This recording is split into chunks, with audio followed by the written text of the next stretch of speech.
वंदे वंदे वंदे। जयकारा शेरावाली माई दा।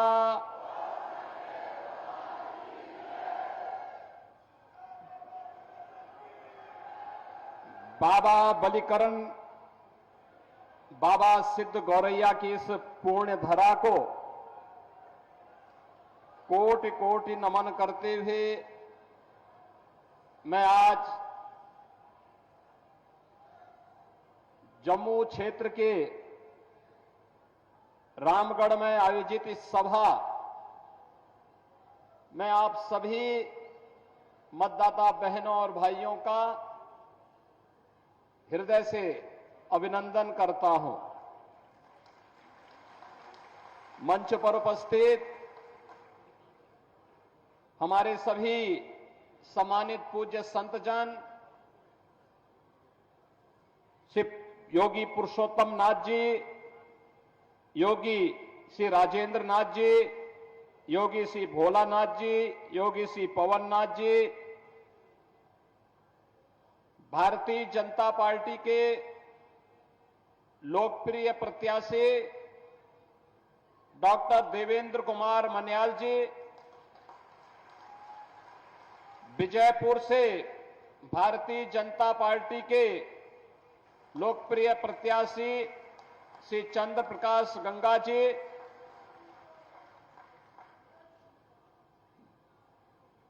जिलाध्यक्ष Samba Shri Amar Singh ji, chairman DDC Samba Shri Keshav Dutt Sharma ji, Neeraj Jain ji, DDC और बीडीसी के सभी सम्मानित सदस्यगण, सभी मंडल अध्यक्षगण और भारी संख्या में रामगढ़ की इस पावन धरा पर उपस्थित इन दोनों विधानसभा क्षेत्रों से जुड़े हुए मेरे सभी उपस्थित बहनों और भाइयों, मैं मर्यादा पुरुषोत्तम प्रभु श्री राम की पावन धरा अयोध्या धाम की धरती उत्तर प्रदेश से आपके बीच आया हूं।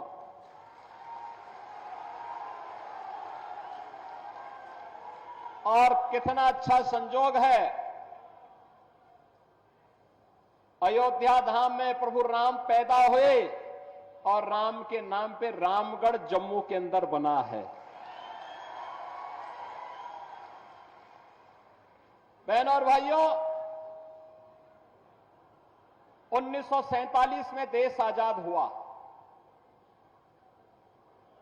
लंबे समय तक देश के अंदर कांग्रेस ने शासन किया, लेकिन कांग्रेस ने अयोध्या की समस्या का समाधान नहीं होने दिया। आप सबने,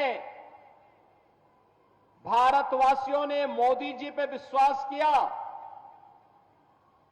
और मोदी जी के नेतृत्व में देश के अंदर सरकार बनने, उत्तर प्रदेश में भी भारतीय जनता पार्टी की सरकार आने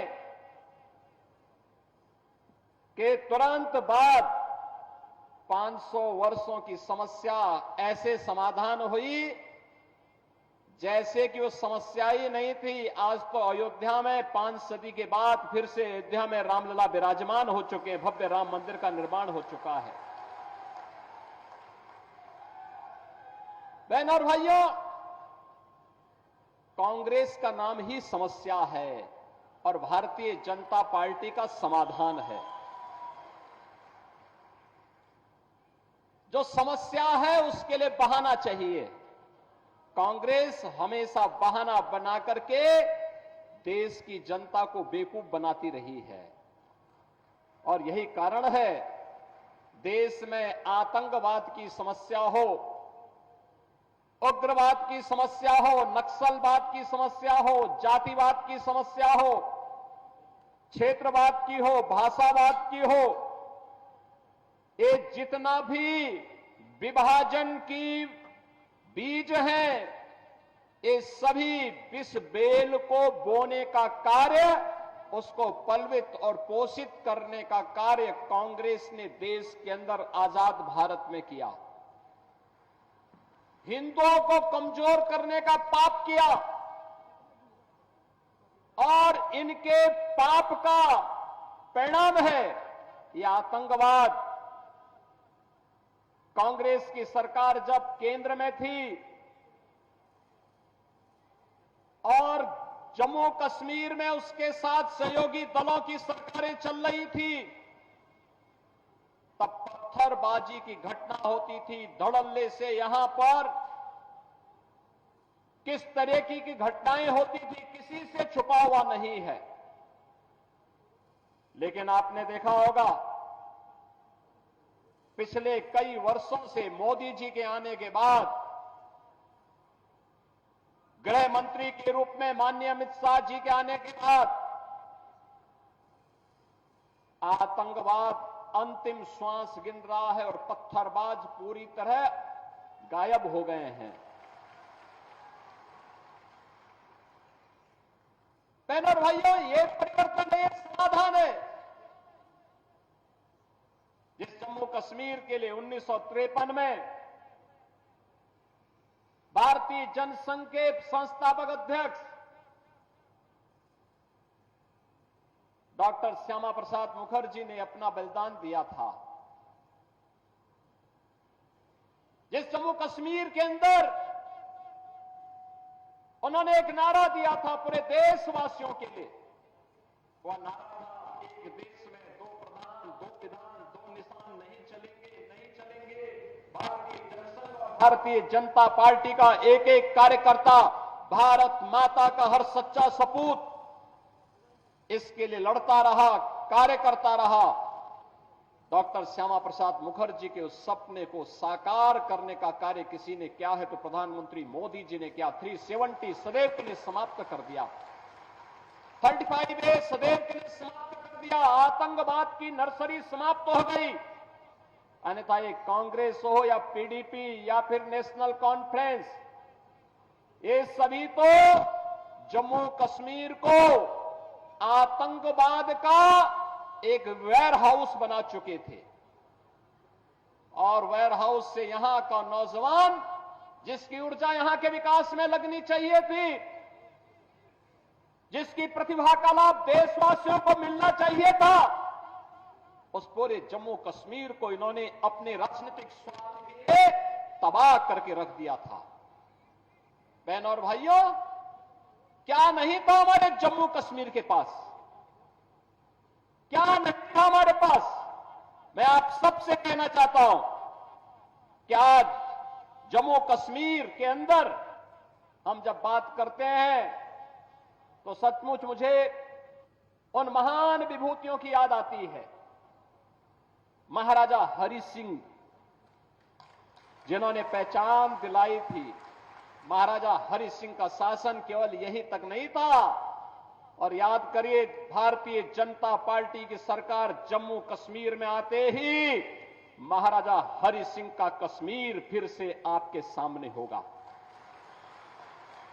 काबुल तक का शासन महाराजा हरि सिंह के पास था। तिब्बत में डोगरा सेना रहा करती थी।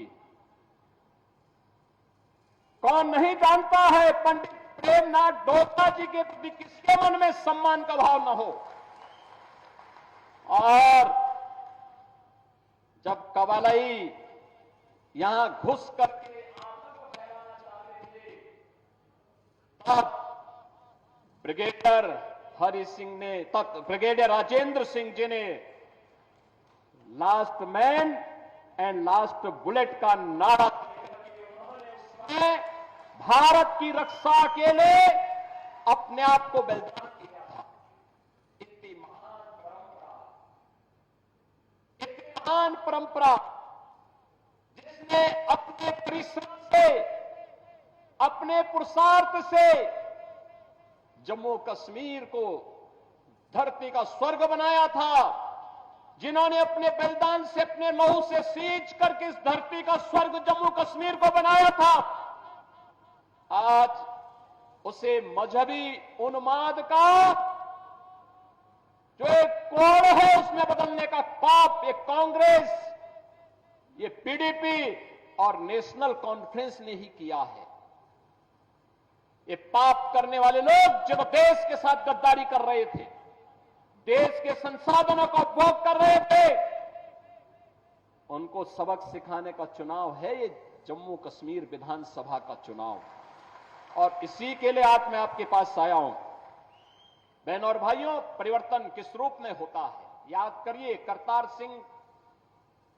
करतारपुर कॉरिडोर के बारे में, गुरु नानक देव जी का कॉरिडोर बने, भारत की सिख परंपरा की गुरु परंपरा ने भारत के अंदर भक्ति से शक्ति की जिस यात्रा को आगे बढ़ाया था, गुरु नानक देव जी भक्ति के उस पराकाष्ठा का नाम था, तो गुरु गोविंद सिंह जी इस भक्ति से पनपी भी शक्ति का एक तेज था।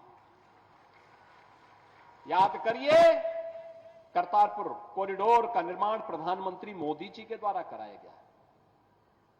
और यही नहीं, बाल दिवस की बात जब देश के अंदर होती थी, बाल दिवस की बात जब होती थी, तो बहनों और भाइयों, इन्होंने पंडित जवाहरलाल नेहरू का जन्मदिन बाल दिवस के रूप में कांग्रेस ने मनवा दिया। मुझे बताओ, अरे बाल दिवस के रूप में नाम आना चाहिए ना उन लोगों का। गुरु गोविंद सिंह जी के 4 साहबजादों ने, जिन्होंने सनातन धर्म के लिए, भारत के लिए सुरक्षा के लिए, भारत को विदेशी आक्रांताओं से मुक्त करने के लिए, गुलामी की बेड़ियों को तोड़ने के लिए जिन्होंने अपना बलिदान दिया था, बाल दिवस उनकी स्मृति में मनाया जाना चाहिए था। कांग्रेस ने कभी लेकिन मोदी जी ने बाल दिवस की तिथि तय करके पूरे देश के अंदर 4 साहबजादों की स्मृति को जीवंत बनाने का काम किया। हम लोगों ने उत्तर प्रदेश में 2020 में बाल दिवस के कार्यक्रम को पूरे उत्साह के साथ करना प्रारंभ किया। उत्तर प्रदेश मुख्यमंत्री आवास में एक आयोजन होता है और वह आयोजन बाल दिवस का होता है, जिसमें गुरु गोविंद सिंह जी महाराज के 4 साहबजादों की स्मृति को हम समर्पित उस बाल दिवस के कार्यक्रम को हम आयोजित करते हैं। बाकी वहां पर अन्य सभी कार्यक्रमों को स्थगित कर दिया। आज मैं आपके पास आया हूं, एक कलहड़ का इतिहास, कलहड़ का कश्मीर किसने बर्बाद किया। देश के अंदर अपनी पौराणिक और वैदिक परंपरा को जीवित रखने वाला एक कश्मीर आज कांग्रेस ने, पीडीपी ने और नेशनल कॉन्फ्रेंस ने इसे कहां पहुंचा दिया। और पिछले 5 वर्ष के अंदर बदलते हुए कश्मीर को, बदलते हुए जम्मू को आपने एक बार फिर से देखा। बहनों और भाइयों, आज के 5 वर्षों में जो बदलाव आपको देखने को मिला है, ये सब कुछ एक नए भारत का नया जम्मू कश्मीर है, जो आज टूरिज्म स्टेट में होकर के टूरिज्म का एक बेहतरीन डेस्टिनेशन के रूप में देश और दुनिया को अपनी ओर आकर्षित करता है। याद करें, उनके समय में भारत के आन मान और शान के तिरंगा को फहराने के लिए हार लगानी पड़ती थी कांग्रेस के समय में या पीडीपी या फिर नेशनल कॉन्फ्रेंस के समय में। लेकिन आज जम्मू कश्मीर के अंदर G20 के समिट होते हैं, दुनिया आकर के देखती है जम्मू कश्मीर के अंदर की टूरिज्म के डेस्टिनेशन के साथ साथ एक अंतर्राष्ट्रीय स्तर का समिट यहां पर पूरी दुनिया को अपनी ओर आकर्षित करता है। बहनों और भाइयों, एक लंबी परंपरा अमरनाथ की यात्रा इस बार हम देख रहे थे। पहले धमकी आती थी कि अमरनाथ की यात्रा नहीं होने देंगे, पहले धमकी आती थी उनके समय में और वे लोग सहम जाते थे। और अब तो पूरा देश और पूरी दुनिया बाबा बर्फानी के दर्शन करने के लिए अमरनाथ की यात्रा में आता है।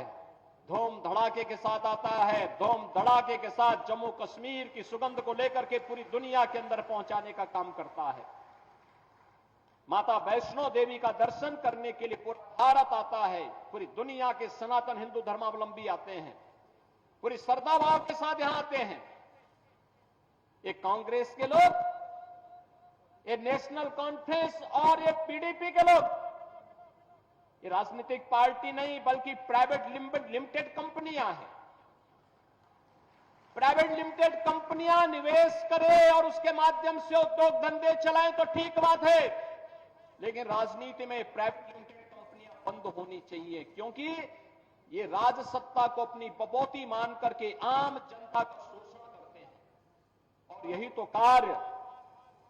तो कार्य ये तीनों दल जम्मू कश्मीर के अंदर करते रहे। इन्होंने यहां दलितों को आरक्षण नहीं देने दिया, इन्होंने यहां पकड़वालों को आरक्षण नहीं देने दिया, इन्होंने यहां पहाड़ियों को आरक्षण नहीं देने दिया, इन्होंने यहां पर मुख्य धारा के साथ यहां से जुड़ी हुई जातियों को जोड़ने के लिए कोई सार्थक प्रयास नहीं किया, बल्कि 1947 में पाकिस्तान से जो लोग, जिनकी संपत्ति वहां छीन ली गई थी, जो लोग भारत के अंदर आए थे, इनको भी उन्होंने नागरिकता नहीं देने दी। और जब मोदी जी ने और अमित शाह जी ने जब इसके लिए कदम उठाया, सिटीजनशिप अमेंडमेंट एक्ट बना करके उसको प्रभावी ढंग से लागू किया, तो उसका विरोध ये सभी दल करते हुए दिखाई दे रहे थे। बहनों और भाइयों, 1990 के दशक कांग्रेस के पाप, नेशनल कॉन्फ्रेंस और पीडीपी के पाप की पराकाष्ठा को भी हमने देखा है। पूरी दुनिया ने देखा है कैसे कश्मीरी पंडितों के साथ बर्बर अत्याचार हुए थे। मानवता का इतना बीभत्स पाप उस समय हुआ था। उनके प्रति सहानुभूति व्यक्त करने की बजाय उन दहशतगर्दियों के साथ ये सभी दल खड़े हुए थे। केवल भारतीय जनता पार्टी उस समय उन पीड़ित कश्मीरी पंडितों के साथ खड़ी थी। और मैं आज फिर आपसे कहने के लिए आया हूं, भारतीय जनता पार्टी समाधान का नाम है। जो भारतीय जनता पार्टी कहती है वह करके दिखाती है, और भारतीय जनता पार्टी ने मोदी जी के नेतृत्व में जो कहा सो करके दिखाया है। आज जम्मू कश्मीर में टूरिज्म का बेहतरीन डेस्टिनेशन है, आज बेहतरीन कनेक्टिविटी है, आज यहां पे वर्ल्ड क्लास इंस्टीट्यूशन स्थापित हो रहे हैं। कहीं एम्स है, कहीं आईआईटी है, कहीं आईआईएम है, कहीं सेंट्रल यूनिवर्सिटी है, और यहां पे इन्वेस्टमेंट के लिए भी एक नई धरातल के रूप में, एक नई धरती के रूप में जम्मू कश्मीर यहां के रोजगार के साथ, स्वतः रोजगार के साथ जोड़ते हुए अब तो बिना भेदभाव के शासन की योजना का लाभ भी जम्मू कश्मीर के अंदर मिल रहा है। आप अनुमान करिए, लगभग 2.25 लाख गरीबों को प्रधानमंत्री आवास योजना में एक एक आवास उपलब्ध हुआ है। पहले पैसा कहां जाता था? ये तीनों परिवार चट कर जाते थे, और फिर इसीलिए तो इनके साल भर में 8 महीने इनके इंग्लैंड में व्यतीत होते थे, यूरोप में घूमते थे लोग। जम्मू कश्मीर की जनता तबाह होती थी, अभाव में ग्रसित थी, और ये लोग यहां के पैसे को लूट करके ऐशो आराम की जिंदगी यूरोप में और इंग्लैंड के अंदर व्यतीत करते थे। बहनों और भाइयों, आज यहां पे फ्री में राशन का लाभ प्राप्त हो रहा है, आयुष्मान कार्ड की सुविधा उपलब्ध हो रही है, बेहतरीन कनेक्टिविटी के साथ हर घर नल की योजना को आगे बढ़ाने का कार्य हो रहा है। यहां पर जो अनेक कार्यक्रम हुए हैं, ये सभी आज नए जम्मू कश्मीर की स्थिति को आप सबके सामने प्रस्तुत करती है। और इसलिए बहनों और भाइयों, जब हम जम्मू कश्मीर की विधानसभा चुनाव की दृष्टि से आज यहां पर एकत्र हुए हैं, यहां पे 2 चरणों के चुनाव संपन्न हो चुके हैं, मैं आप सबसे इसी बारे में कहना चाहता हूं। याद रखना, जम्मू कश्मीर यहां पर चुनाव के माध्यम से दुनिया के अंदर जो संदेश गया है, जो ये लोग कभी राहुल गांधी के रूप में, कभी किसी अन्य रूप में जम्मू कश्मीर के बारे में, भारत के बारे में दुनिया के अंदर दुष्प्रचार करते थे, उसका जवाब जम्मू कश्मीर विधानसभा का चुनाव दे रहा है। भारी संख्या में मतदाताओं का मतदान के लिए उमड़ना चुनाव के प्रति उनके रुझान को दिखाता है कि उन्होंने परिवारवादी राजनीति को, विभाजनकारी राजनीति को तिलांजलि दी है और वे आज जम्मू कश्मीर के अंदर एक लोकतांत्रिक सरकार चाहते हैं और लोकतांत्रिक सरकार के माध्यम से विकास की मुख्य धारा के साथ जुड़ करके एक भारत श्रेष्ठ भारत की सजग प्रहरी के रूप में काम करना चाहते हैं।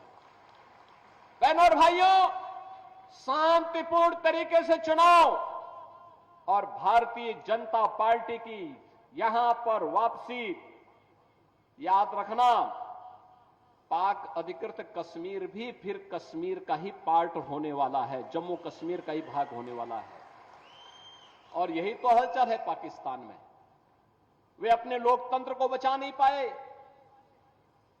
उनको अपने लोकतंत्र को बचाने के लिए मशक्कत करनी पड़ रही है और मशक्कत करते करते आज पाकिस्तान इस स्थिति में पहुंच गया है कि वहां पे 1 किलो आटा के लिए भी लाले पड़ रहे हैं।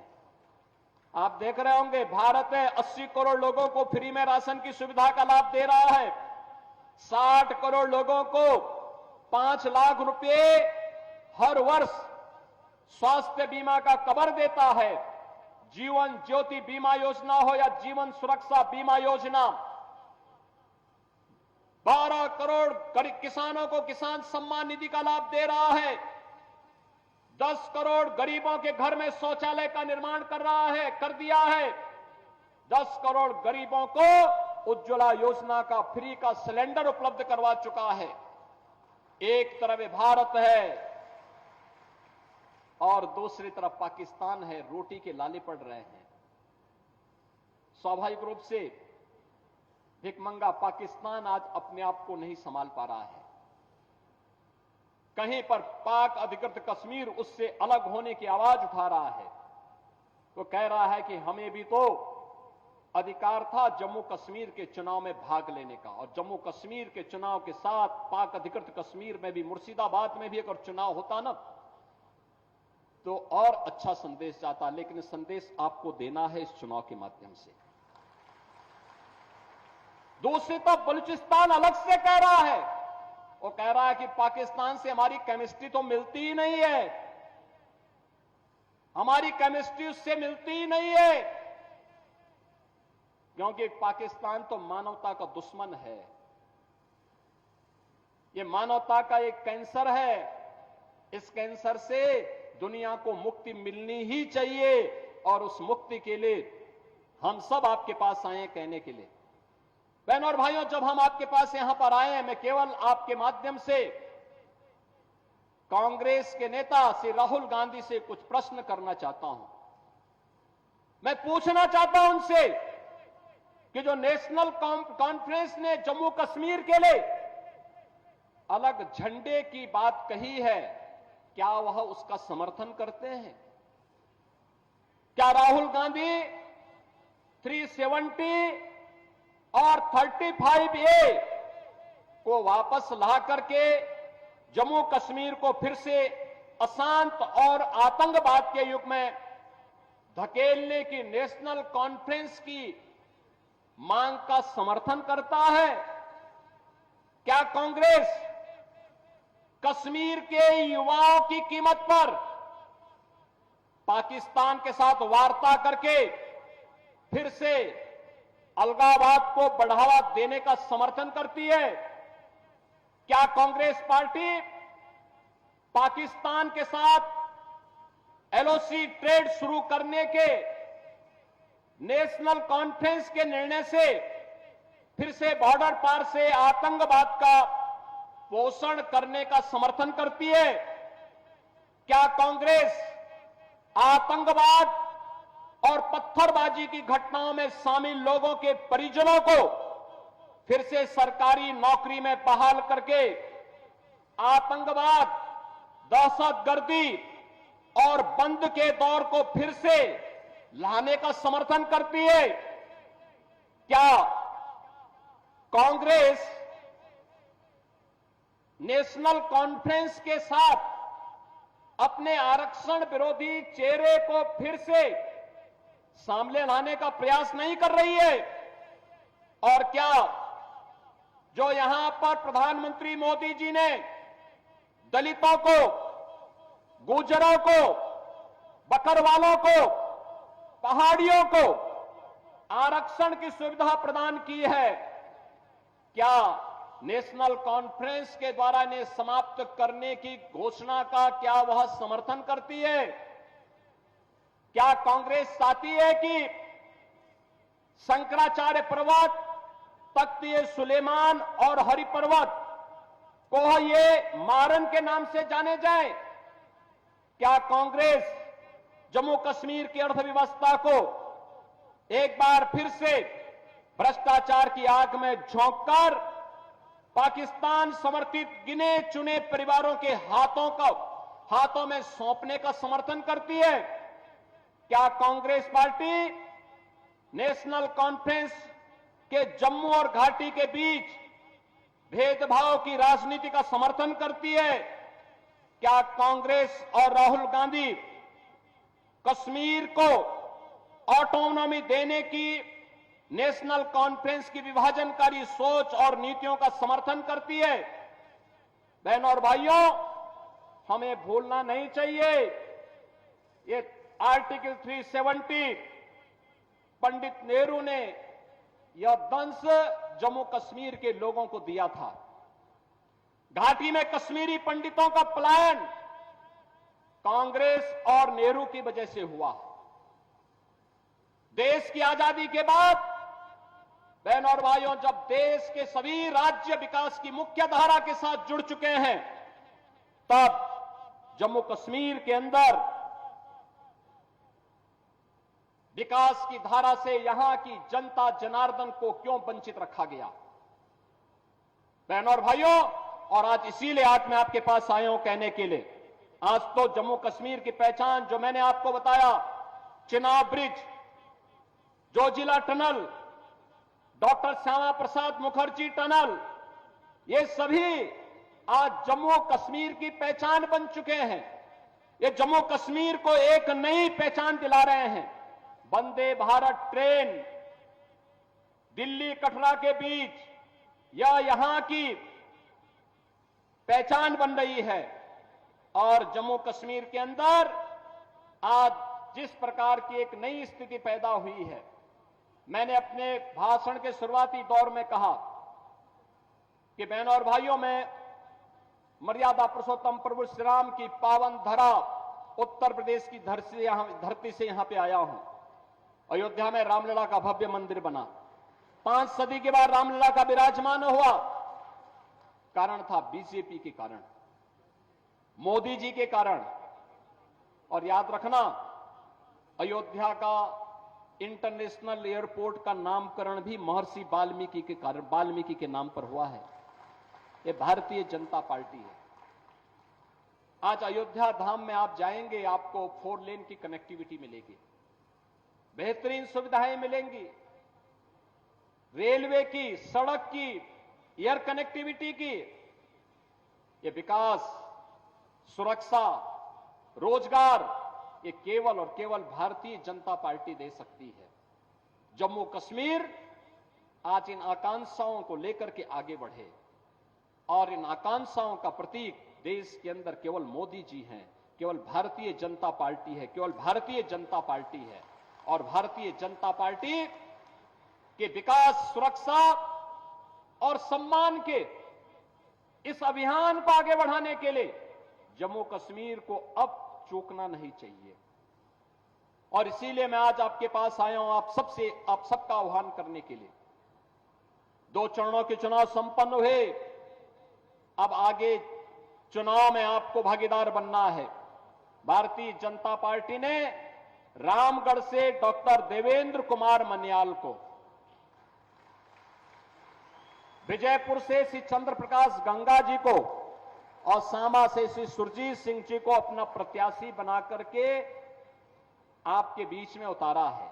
मेरी आप सबसे विनम्र अपील होगी, भारतीय जनता पार्टी के हर प्रत्याशी को कमल चुनाव चिन्ह पर भारी बहुमत से विजयी बना करके महाराजा हरि सिंह जी का, पंडित प्रेमनाथ डोगरा जी का, ब्रिगेडियर राजेंद्र सिंह जी के सपने का कश्मीर फिर से बनाने में आप अपना योगदान देंगे। इस विश्वास के साथ मैं एक बार फिर से यहां की पावन धरा को कोटि कोटि नमन करता हूं।